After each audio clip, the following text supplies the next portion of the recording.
Being placed on a performance improvement plan can feel like a punch to the gut, especially for women in leadership who are used to exceeding expectations, carrying invisible labor, and holding teams together during uncertainty. One moment you're leading meetings, driving strategy, and mentoring others. The next, you're sitting in a conversation that feels more like a verdict than feedback. Your chest tightens, your thoughts spiral. You wonder, is this the beginning of the end? Let's pause right there. A performance improvement plan is not always a career death sentence. It is a signal. And like any signal in leadership, how you respond determines what happens next. This is not the moment for panic. This is the moment for strategy. The first thing you need to understand is what's happening in your brain. When you hear the words performance improvement plan, your nervous system interprets that as a threat. Neuroscience research from Joseph Ledoux and Stephen Porges shows that perceived social threat activates the same survival circuitry as physical danger. Your amygdala fires, cortisol rises, executive function drops. That means your ability to think clearly is temporarily compromised. So before you send an email, before you defend yourself, before you over explain, regulate, slow your breathing, inhale for 4, exhale for 6. Longer exhales stimulate the vagus nerve and calm the stress response. Name what you're feeling. Say to yourself, I feel anxious. I feel blindsided. Labeling emotions has been shown in research to reduce amygdala activation. Then reframe the situation. This is data, not a verdict. Your calm is strategic. Now let's talk about what a performance improvement plan actually is. In theory, it's developmental. It outlines concerns and provides structured goals with a time frame. In practice, it can mean very different things depending on organizational culture. Sometimes it's a good faith effort to realign expectations. Sometimes it's documentation before termination. Sometimes it's political. For women in leadership, there's an additional layer. Organizational psychology research, including role congruity theory by Eagly and Carrau, shows that women are judged more harshly when they violate gender expectations. If you are assertive, you may be labeled abrasive. If you are collaborative, you may be labeled indecisive. Harvard Business Review has documented that women receive more personality-based feedback, while men receive more skill-based feedback. So when you receive a PIP, you must assess. Is this about measurable outcomes, or is this about comfort? Here's your first move. Do not sign immediately. You can say, I appreciate the feedback.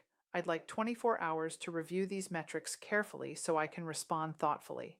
That signals professionalism, not defensiveness. Next, gather clarity. Ambiguity is the enemy of recovery. You need specifics.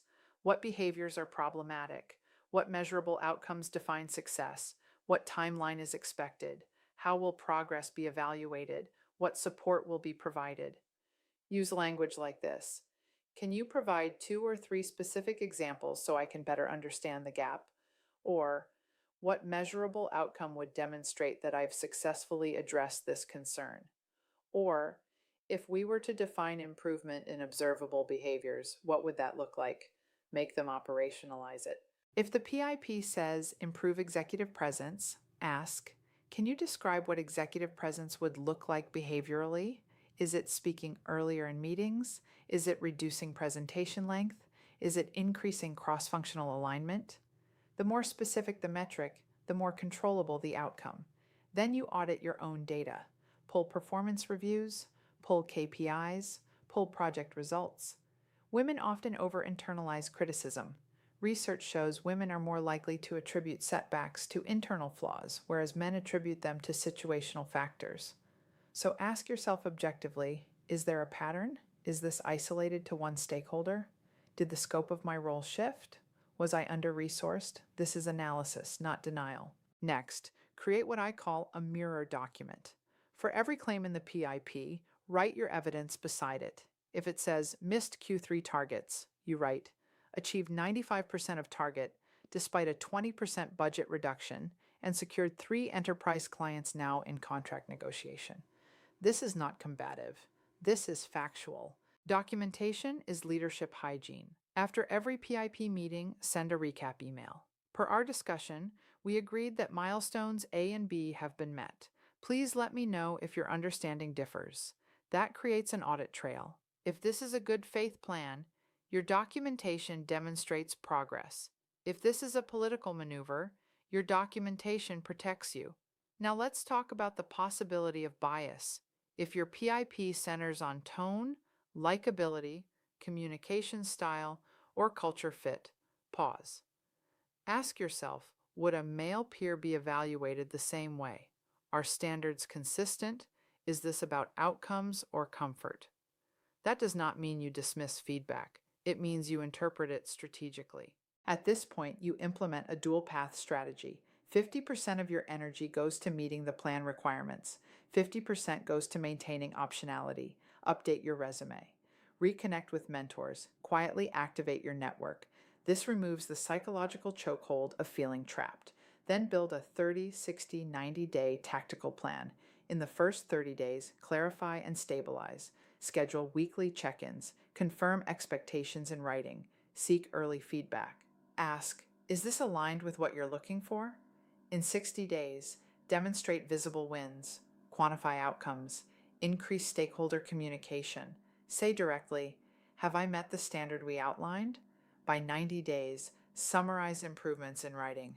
Over the past 3 months, I have increased project delivery speed by 12%, improved cross-team meeting attendance to 100%, and received positive feedback from 2 stakeholders.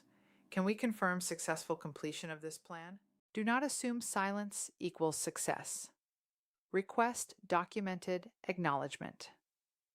Now let's address something uncomfortable. Sometimes a performance improvement plan is a pretext. Red flags include impossible goals, sudden negative feedback after leadership change, exclusion from key meetings, or shifting goalposts. If you meet a milestone and a new one appears immediately, that's data.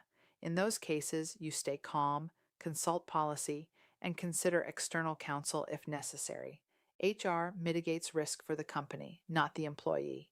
Knowing that helps you approach the situation with clear eyes. Emotionally, this can feel like identity collapse. High-achieving women often tie competence to self-worth. So when performance is questioned, it feels like personal failure. Separate identity from circumstance.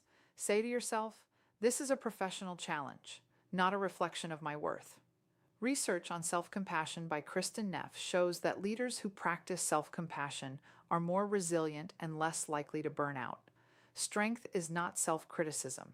Strength is clarity. If after evaluation you decide this environment is no longer aligned, you can pivot strategically. Sometimes the strongest move is negotiating a mutual separation. You might say, it seems our expectations for this role have diverged. I am open to discussing a transition plan that ensures a smooth handoff while I pursue my next leadership chapter. That is composed. That is powerful.